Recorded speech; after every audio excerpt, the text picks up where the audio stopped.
Finally আজকে আমি চলে এসেছি। কোথায় চলে এসেছি দাঁড়াও একটু বলছি। ব্লগ ছোট মোটো ব্লগ আছে। আজকে আমি এসেছি পুরানা পীরে খাসি খেতে, ঠিক আছে। তো এখানে আমরা উপরে চড়ে এক দুটা ভিডিও করলাম, পোস্ট মারলাম, ফটো তুললাম। তো কি বলবো, এখানে এসে অনেক ভালো লাগলো, ঠিক আছে। আর তোমাদের কি বলবো গাইস, তোমরা এতে এত করে সাপোর্ট করছো আমাকে, যে আমার 1000 ফলোয়ার্স থেকে 1200 ফলোয়ার্স কমপ্লিট করে দিলা। 1200 তো করে দিলা, 2000 করে দাও কমপ্লিট। তোমাদের কি বলবো, থ্যাঙ্কসও বলা যাবে না। তো কি বলবো, এতে তো ভালোবাসা দিচ্ছ তোমরা। আমি আমার বন্ধু এসেছি এর উপরে, ঠিক আছে। উপরে এসে অনেক এনজয় করলাম। দেখো তোমাদেরকে একটা জিনিস দেখাচ্ছি।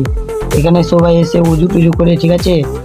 গাছে কি কি মানিস্তি থাকে তো সব বেঁধে দেয় এখানে, ঠিক আছে। ও এখানেও আমরা 2-3টা ফটো তুললাম। তো কি বলবো, এখানে রান্না হচ্ছে গাছ, দেখো এখানে রান্না হচ্ছে, ঠিক আছে। অনেক জায়গাতে রান্না হচ্ছে, কেউ বাগানে করছে রান্না, কেউ এখানে করছে।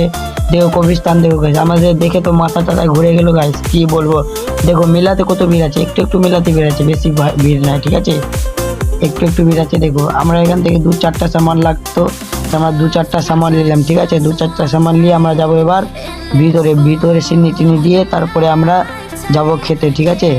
তো দেখো, আর এখানে কি হয় তোমরা আমাকে বলবো, নেক্সট পার্ট কমেন্ট করো, আমি নেক্সট পার্ট তোমাকে দিব, তোমাদেরকে দিব, শেয়ার করব। আর এটার মানেও বলবে এখানে কি হয় কি হয় না, ঠিক আছে। কে কে জানো এখানের মানে কি হয়, তো তোমরা কমেন্ট করো। আর নেক্সট পার্ট দেখার জন্য রেডি থাকো। Tata, bye bye.